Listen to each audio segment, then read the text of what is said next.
Hello and welcome to Writing and Publishing a DIY Guide, Episode 7, Writing Dialogue. And today we're going to talk about the basics of how to write dialogue. And the first thing,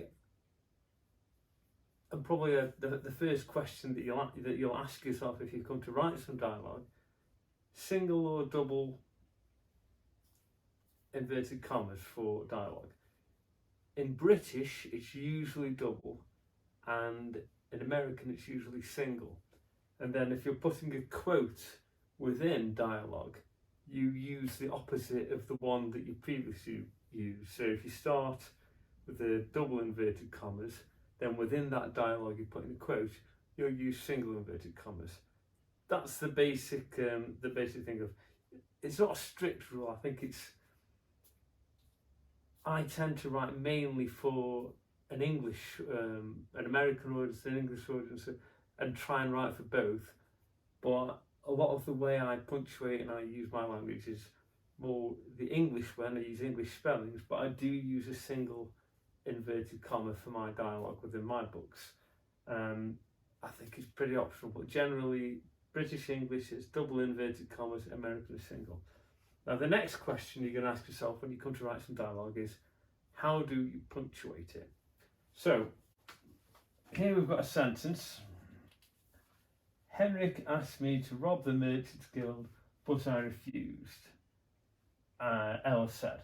And the way it's punctuated, we've got double inverted commas here, which could be single, it's your choice, but I've put double.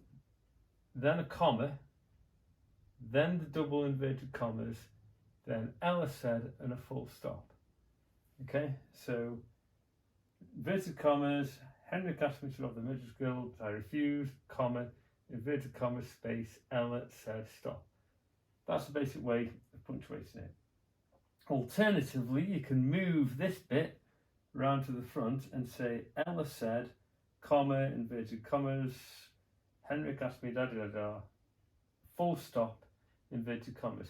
You have to put the punctuation inside the inverted commas. To put that full stop outside would be incorrect. And again, I like to try and do this occasionally to keep it interesting. You can break up a piece of dialogue by putting the dialogue tag in the middle. So to do that, we're going to write inverted commas, Henrik asked me to rob the Merchants Guild, comma, inverted commas, space, Ella said, comma, inverted commas, but I refused, full stop, inverted commas. And doing some of these does keep it interesting. It makes it, what you don't want to do is have a bit of dialogue which is just such and such said, da da da da, such and such said, da da da da, such and such said, da da da da.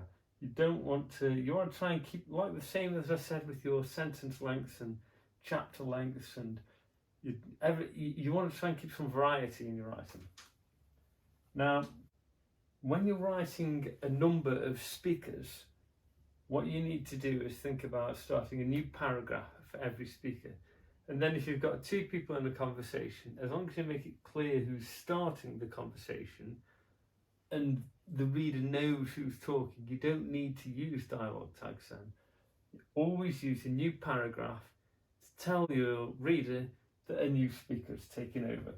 So here we've got inverted commas, Henrik asked me to rob the Merchants Guild, but I refused, comma, inverted commas, Ella said, full stop. New paragraph, inverted commas, I don't blame you, comma, you'd surely be caught, comma, inverted commas, Gareth said, full stop. So again, once you've established that they are the two speakers, you could then write Ella's reply below by starting a new paragraph, and you could leave out the dialogue tags completely. And that's often a good idea because dialogue tags are useful to tell your reader who is talking.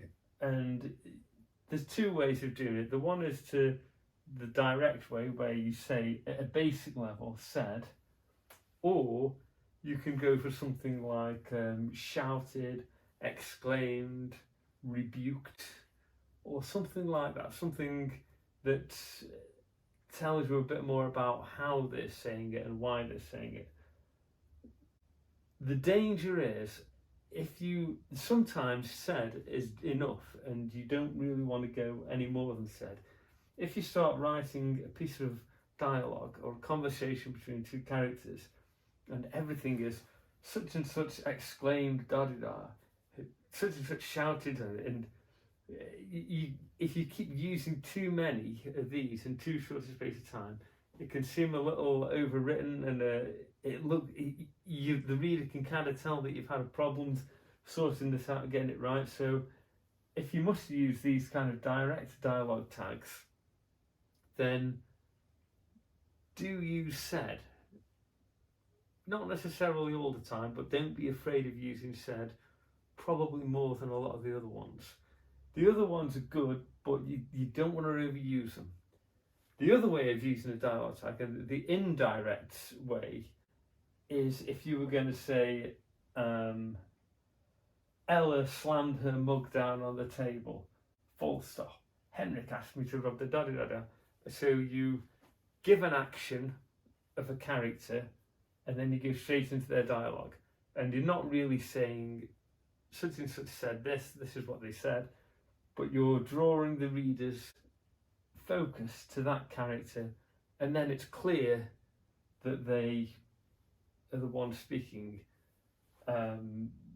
Any action, or even a simple thing such as stroked his beard or scratched his ear, it just draws the reader's attention to it, and it allows you to get away with writing a piece of dialogue without putting a such and such said, such and such screamed, or something like that. So that's some of the ways of keeping it interesting. Key points: try and punctuate it correctly. Always a new paragraph for a new speaker. Don't be afraid to use said, and probably use it more than most of the other similar dialogue tags that you could use. Keep it interesting, but don't go overboard with the trying to use 400 different dialogue tags just to give it variety. Really, I would avoid these direct dialogue tags a little bit, unless there's a good reason to use one. And I tend to go more for the indirect dialogue tags, where you say, Ella kicked the door open and stormed in. Henrik asked me to rob the Merchant's Guild, but I refused. To me, that tends to be a lot more dynamic, and it allows you to tell a lot more story than saying said or muttered or screamed or yelled, anything like that. Putting an action in with it allows you to do two things at once, and that tends to be a good thing. Now, when you're actually writing your conversation, as I say, if you can, and you've got, say, two speakers in the conversation, don't be afraid to make it clear who's talking, but then leave off the dialogue, and trust your reader a little bit. What you've got to watch with dialogue, and it's something which is different for the media you're writing in, what tends to work well in novels is more natural conversation. If you're writing a play, it's quite acceptable to have a character stand there at the front of the stage and give a whole page monologue to the audience.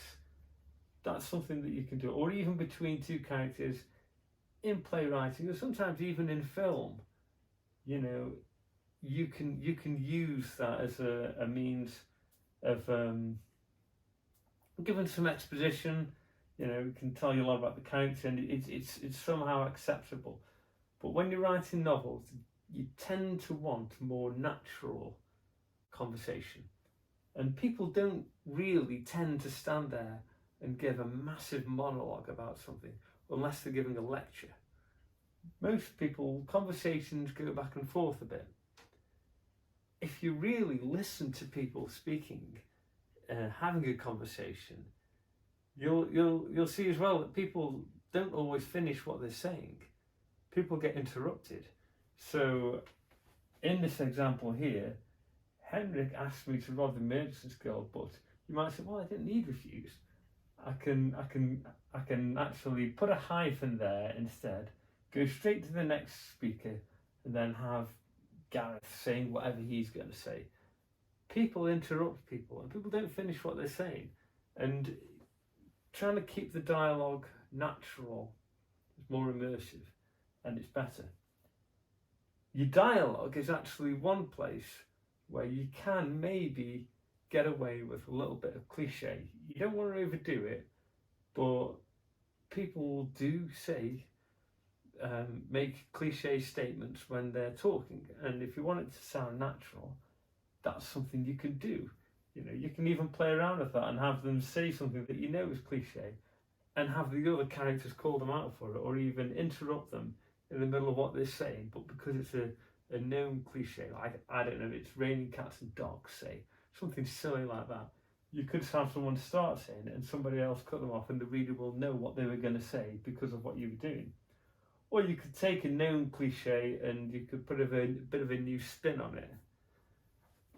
That's a good thing to do as well. You also want to have a voice for each of your characters. So when you're writing conversation between two characters, yes, try and make it clear at the start who's talking, but then when you get into this stage where you drop the dialogue tags for the most part, and you're generally just going on to the next character by starting a new paragraph, ideally you should write that dialogue in such a way that you can read any line off that page and know what character's talking. They should have a distinctive and consistent speech pattern. You can also write in people's accents, and you can give people people don't necessarily talk in Oxford English, if you like. You know, people, you know, you need to listen to the way people speak and try and get that onto the page. And if you've got a character who you want to stand out as being so you can, their voice stands out and people know that they're talking, you can give them accents and speech patterns, and maybe even give them verbal tics or things that they tend to say. A lot of people have a little thing that they alone say on a regular basis, and immediately you associate with that character. So if you can come up with something like that, that's a good thing to do as well. The main goal is to ideally have it so that people don't need to be told who's talking, and that goes with everything we've said there. Mainly because you don't want to be filling a page with such and such said, such and such screamed, such and such yelled, he replied, da-da-da-da. It doesn't read great. If you can get away from that, that will help. And you don't want these massive page-long monologues.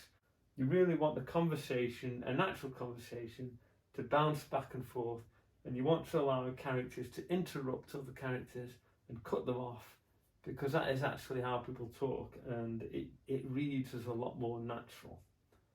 And that's pretty much the basics of dialogue. It's certainly, if you've not written much dialogue before, hopefully that will help you. If you found it interesting, please leave me a like and a subscribe, and I'll see you on the next one.